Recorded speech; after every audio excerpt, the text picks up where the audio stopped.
जरा सोचिए, आप अपने घर में शांति से बैठे हैं और अचानक पड़ोस के फ्लैट से एक ऐसी अजीब और असहनीय बदबू आने लगे जिसे बर्दाश्त करना मुश्किल हो जाए। ठीक ऐसा ही हुआ 7 जून 2023 को। मुंबई के पास मीरा रोड स्थित गीता आकाशदीप सोसाइटी के लोग इस बदबू से परेशान थे। ये फ्लैट नंबर 704 से आ रही थी। जब पड़ोसियों ने वहां रहने वाले शख्स से पूछा तो वो एकदम घबरा गया। उसने आनन फानन में रूम फ्रेशनर स्प्रे करना शुरू कर दिया और बहाना बनाया कि वो रात 10:30 बजे तक वापस आ जाएगा। लेकिन दाल में कुछ काला था। शक गहराने पर नया नगर पुलिस को बुलाया गया और देखिए, जब पुलिस ने उस फ्लैट का दरवाजा तोड़ा तो अंदर जो नजारा था, यकीन मानिए, वो किसी भी भयानक सपने से कहीं ज्यादा खौफनाक था। आज के इस विश्लेषण में हम सीधा उसी खौफनाक घटना की तह तक जाने वाले हैं जिसने पूरे देश को सुन्न कर दिया था, सरस्वती वैद्य हत्याकांड। हम सिर्फ ऊपर ऊपर से बात नहीं करेंगे। हमारा मकसद इस पूरे मामले के फॉरेंसिक सबूतों, डिजिटल सुरागों और एक अपराधी के शातिर दिमाग को तथ्यों के आधार पर डिकोड करना है। तो चलिए इस बेहद उलझे हुए मामले की एक एक कड़ी को जोड़ते हैं।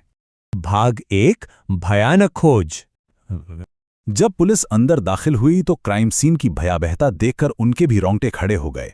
रसोई में 3 प्लास्टिक की बाल्टियां और एक पीतल का बर्तन रखा था और उसके अंदर इंसान के कटे हुए, सड़े हुए और बाकायदा उबाले गए अंग थे। पूरे घर में बदबू को दबाने के लिए रूम फ्रेशनर के ढेरों डिब्बे बिखरे पड़े थे और सबसे अजीब और डराने वाली बात, पीड़िता के बालों को बेडरूम में बिल्कुल अलग से रखा गया था। ये कोई आम क्राइम सीन नहीं था, यह हद से ज्यादा विचलित करने वाला था। पुलिस ने बिना वक्त गंवाए 56 साल के मनोज साने को गिरफ्तार कर लिया। अब साने ने जो कहानी सुनाई वो सुनिए। उसने दावा किया कि उसकी 34 वर्षीय पार्टनर सरस्वती वैद्य ने दरअसल जहर पीकर आत्महत्या कर ली थी और वो इतना डर गया था कि पुलिस से बचने के लिए उसने शव को ठिकाने लगाने का फैसला किया। मतलब उसने इसे पैनिक में उठाया गया कदम बताया। लेकिन क्या वाकई ऐसा था? आगे की फोरेंसिक जांच जो सच सामने लाने वाली थी वो इस कहानी से कोसों दूर था। भाग 2, हत्या की शारीरिक रचना। चलिए इस पूरे मामले को शुरू से समझते हैं कि आखिर 9 साल पुराना रिश्ता इस खौफनाक मोड़ तक कैसे पहुंचा। साल 2014 में बोरीवली की एक राशन की दुकान पर साने और सरस्वती की पहली मुलाकात हुई थी। 2017 तक आते आते वो दोनों मीरा रोड के इसी फ्लैट में शिफ्ट हो गए। सब कुछ ठीक लग रहा था, लेकिन जांच से पता चला कि पिछले 6 महीनों से दोनों के बीच भयंकर तनाव चल रहा था। सरस्वती को शक था कि साने उसे धोखा दे रहा है। फिर आई 3 जून की वो रात। दोनों के बीच एक तीखी बहस हुई, जिसके बाद सरस्वती ने साने को बेडरूम से निकालकर हॉल में सोने को कह दिया। पुलिस का मानना है कि इसी रात साने ने कत्ल की साजिश रची, जिसे अगले ही दिन यानी 4 जून को अंजाम दे दिया गया। अब जो बात मैं आपको बताने जा रहा हूं वो साने की घबराहट वाली थ्योरी की धज्जियां उड़ा देती है। ये पूरी तरह से एक सोची समझी और ठंडे दिमाग से की गई हत्या थी। उसने क्या किया? बोरीवली से कीटनाशक खरीदा, पहले उसे कोल्ड ड्रिंक में मिलाया। जब सरस्वती की तबीयत बिगड़ी तो एक अच्छे पार्टनर का नाटक करते हुए उसे उल्टी करने में मदद की और जब वो पूरी तरह निढाल हो गई तो उसने छाछ में फिर से कीटनाशक मिलाकर उसे पिला दिया।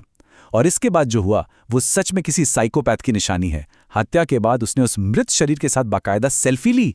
क्या ये किसी डरे हुए इंसान का काम लगता है? बिल्कुल नहीं। और अगर साने के इरादों पर कोई थोड़ा बहुत शक रह भी गया था तो डिजिटल सबूतों ने उसे भी साफ कर दिया। जांचकर्ताओं ने जब उसके इंटरनेट हिस्ट्री खंगाली तो पाया कि साने इंसान के शरीर की संरचना और बिना बदबू फैलाए शव को ठिकाने लगाने के तरीकों के बारे में इंटरनेट पर बारीकी से रिसर्च कर रहा था।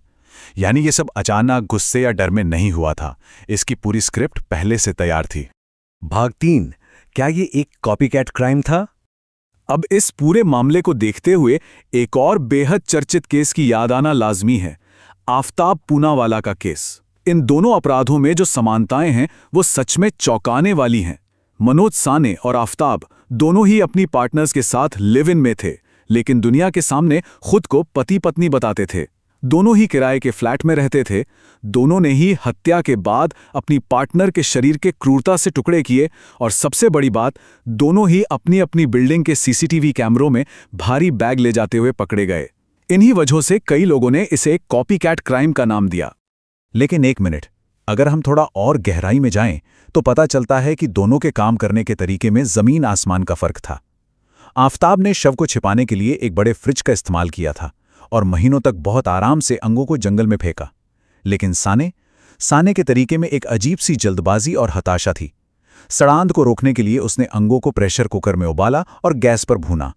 उसने सिर्फ 3 दिनों के अंदर अंगों को टॉयलेट में फ्लश करके या बाहर आवारा कुत्तों को खिलाकर मामले को रफा दफा करने की कोशिश की।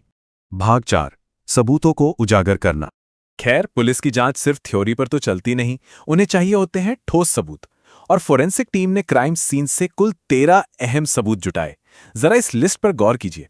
शव को काटने के लिए 4000 रुपए का एक 200 वोल्ट का इलेक्ट्रिक चेन सॉ और 1000 रुपए का एक टाइल कटर खरीदा गया था। बदबू को दबाने के लिए नीलगिरी के तेल की 5 बोतलें वहां मौजूद थीं। और हां, वो प्रेशर कुकर भी पुलिस ने बरामद कर लिया, जिसमें अंगों को उबाला गया था। ये सबूत अपने आप में पूरी कहानी बयां कर रहे थे। लेकिन पुलिस सिर्फ इन्हीं चीजों तक नहीं रुकी। गवाहों के बयान भी इस केस की बहुत बड़ी कड़ी साबित हुए। 20 से ज्यादा लोगों ने अपने बयान दर्ज कराए। एक बहुत बड़ा सुराग तब हाथ लगा जब बोरीवली के उस दुकानदार ने साने को साफ साफ पहचान लिया, जिसे उसने कीटनाशक बेचा था। रजिस्टर का बैच नंबर घर में मिले जहर से बिल्कुल मैच कर गया। उधर पीड़िता की पहचान पुख्ता करने के लिए सरस्वती की 3 बहनों का डीएनए मैच कराया गया। बहनों ने एक और चौंकाने वाला राज खोला। वे सिर्फ लिव इन में नहीं थे, उन्होंने बहुत पहले एक मंदिर में शादी की थी, जिसे उम्र के बड़े फासले की वजह से दुनिया से छुपा कर रखा गया था। और फ्लैट का रेंट एग्रीमेंट, वो भी सिर्फ साने के नाम पर ही था। भाग 5 एक हत्यारे का दिमाग। आखिर साने के दिमाग में चल क्या रहा था, इसे समझने के लिए हमें उनके पैसों की स्थिति को देखना होगा। साने जिस राशन की दुकान पर काम करता था, मई के आखिर में उसका लाइसेंस रद्द हो गया, यानी उसकी 5000 रुपए महीने की फिक्स्ड इनकम बंद हो गई। ऊपर से मीरा रोड वाले इस फ्लैट का किराया 10,000 रुपए महीना था। हालांकि ऐसा नहीं था कि वो सड़क पर आ गया था, उसे बोरीवली की एक प्रॉपर्टी से हर महीने 35,000 रुपए का किराया आता था। लेकिन पुलिस का मानना है कि पैसों को लेकर होने वाली चिक-चिक और साने के किसी कथित अफेयर ने उनके बीच के तनाव को एक विस्फोटक मोड़ दे दिया था। अब जांच के दौरान साने का रवैया देखे। वो पुलिस को लगातार चकमा देने की कोशिश कर रहा था।